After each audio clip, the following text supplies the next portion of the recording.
Hello everyone, this is Sudhir and welcome to our YouTube channel. Today we discuss next topic. और topic आज हम जो discuss करने जा रहे हैं वो करने जा रहे हैं टाइप्स ऑफ रूरल सेटलमेंट, ग्रामीण बस्तियों के जो प्रकार हैं उनके बारे में डिस्कस करेंगे।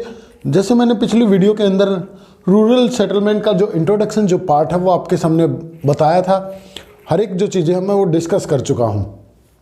आज हम जो इसके जो पार्ट है उनके बारे में डिस्कस करेंगे बेटा। और पहला ही जो पार्ट आता है वो आता है हमारा क्लस्टर्ड। 4 टाइप्स मैंने आपको बताए थे और उनमें से ये पहला टाइप है क्लस्टर्ड। हिंदी के अंदर इसको गुच्छित कहा जाता है कि गुच्छित बस्तियां हैं उनके बारे में बात करेंगे। और इसी को मैंने बताया था कॉम्पैक्ट सेटलमेंट भी कहा जाता है। तो इसका दूसरा जो नाम है वो है कॉम्पैक्ट सेटलमेंट।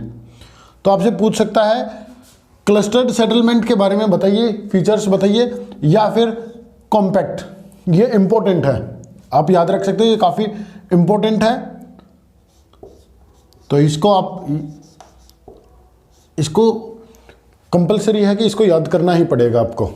चलिए, compact and closely built house, इसमें जो घर होते हैं वो बिल्कुल एक दूसरे के बिल्कुल पास पास बने होते हैं। जो घर हैं वो एक दूसरे के साथ, उसकी जो दीवारें हैं वो टच होती हैं। आपने देखा होगा अपने गांव के अंदर, या अपने गांव हैं वो देखे हैं तो उसके अंदर जो घर हैं वो एक दूसरे के बिल्कुल पास और कॉम्पैक्ट या फिर क्लोजली बिल्ट होते हैं। सेपरेट फ्रॉम, और ये अलग होते हैं। जो लिविंग जो एरिया है, जहाँ पे जिस एरिया में घर बनाए जाते हैं, separate from the surrounding farms, जो फार्म्स होते हैं उनसे दूर होते हैं, उनसे अलग होते हैं। और पास्चर, जो चरागाहें जो क्षेत्र होते हैं उनसे अलग होते हैं। या मैं ये कहूँ कि इस सेटलमेंट के अंदर, इस बस्ती के अंदर जो फॉर्म्स होते हैं और जो पास्चर होते हैं वो आपको सेपरेट मिलेंगे, वो आपको अलग मिलेंगे। The narrow and winding, narrow Patlia और विंडिंग का मतलब होता है टेढ़ी मेढ़ी, ठीक है ना। कैसी मिलेंगी? नैरो मिलेंगी और टेढ़ी मेढ़ी मिलेंगी।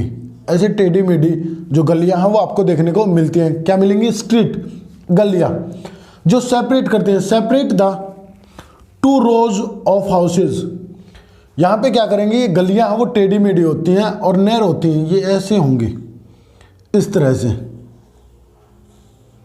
और इसके दोनों साइड क्या होते हैं? घर बने होते हैं। इसके दोनों साइड क्या होते हैं? घर बने होते हैं। तो यहाँ पे ये बोल रहा है separate the 2 rose of houses, 2 पंक्तियाँ, जो घरों की 2 पंक्तियाँ हैं उनको अलग करती हैं। आपने गलियाँ देखी होंगी, इस साइड भी घर बने होते हैं और इस साइड भी। तो ये क्या करती हैं, जो पंक्तियाँ हैं, जो रो हैं, उनको सेपरेट करती है। कौन? स्ट्रीट। आपको क्लियर हुआ होगा बेटा। चलिए आगे बात करते हैं।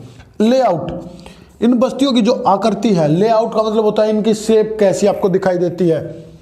लीनियर, ये आपने वर्ल्ड की जो बुक है उसके अंदर पढ़ा होगा, और यदि नहीं पढ़ा है तो आप हमारी जो वीडियो है वो जाकर देख सकते हैं।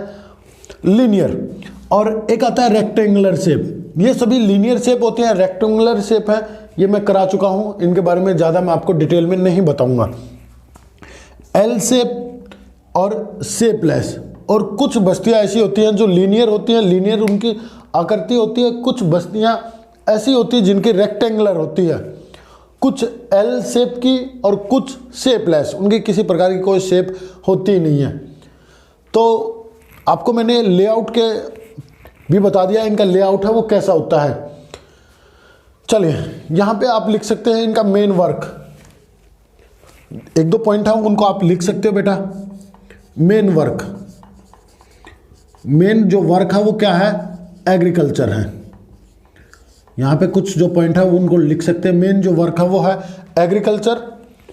और दूसरी मैं बात करूँ, यहाँ पे खेतों का आकार, size of field, size of field, खेतों का जो आकार होता है वो कैसा होता है? बड़ा होता है, लार्ज होता है। साइज ऑफ फील्ड लार्ज, खेतों का आकार है वो बड़ा होता है। अब बात करते हैं हम एरिया, ये आपको कहाँ देखने को मिलती हैं, किस क्षेत्र के अंदर आपको ये मिलती हैं। पहले बात करते हैं फर्टाइल प्लेन की। जो फर्टाइल जो प्लेन है उसमें आपको देखने को मिलती हैं, क्योंकि मैंने अभी अभी बताया है कि इनका जो मेन वर्क होता है क्या, वो होता है एग्रीकल्चर।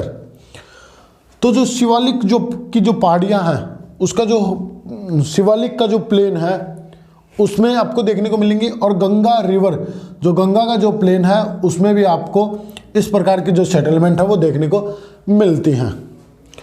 नॉर्थ ईस्टर्न स्टेट के अंदर आपको देखने को मिलती हैं बेटा ये राजस्थान में उन क्षेत्रों में जहां आपको वाटर है वो इजीली अवेलेबल हो जाता है, वहां पे इस प्रकार की जो सेटलमेंट है वो आपको देखने को मिलती हैं।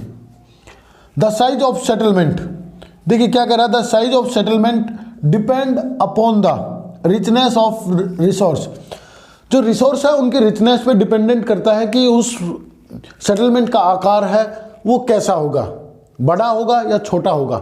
एग्जाम्पल की मैं बात करूं, जैसे राजस्थान थार का डेजर्ट है, थार के डेजर्ट में आपको पता है किसी प्रकार का कोई रिसोर्स है वो नहीं मिलता, तो इसमें एक एवरेजन जो घर जो मिलते हैं वो 6 से लेकर 7 मिलते हैं, 6 से 7 ही घर हैं वो मिलते हैं एक एवरेजन पर किलोमीटर।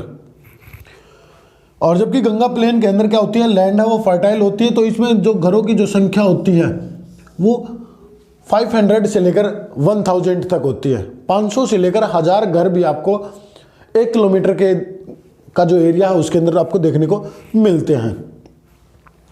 सिक्योरिटी के कारण ये जो बस्तियां हैं वो आपको देखने को मिलती हैं बुंदेलखंड और नागालैंड। तो ये था हमारा पूरा का पूरा जो टॉपिक था वो मैंने करा दिया है। क्लस्टर्ड सेटलमेंट, क्लस्टर्ड जो सेटलमेंट है वो कंप्लीट हो गया है हमारा, और ये इंपॉर्टेंट है बेटा, ये याद रखना, ये काफ़ी इंपॉर्टेंट है।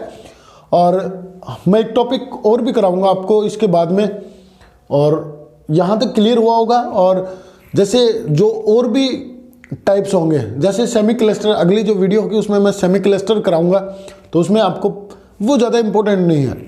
जो लास्ट जो पार्ट है, 4th जो पार्ट है वो काफ़ी इंपॉर्टेंट है। तो बस आज की क्लास में इतना ही था। आपको वीडियो अच्छी लगी हो तो लाइक करें, शेयर करें और चैनल को सब्सक्राइब जरूर करें ऐसे वीडियो देखने के लिए। Thank you and thank you very much.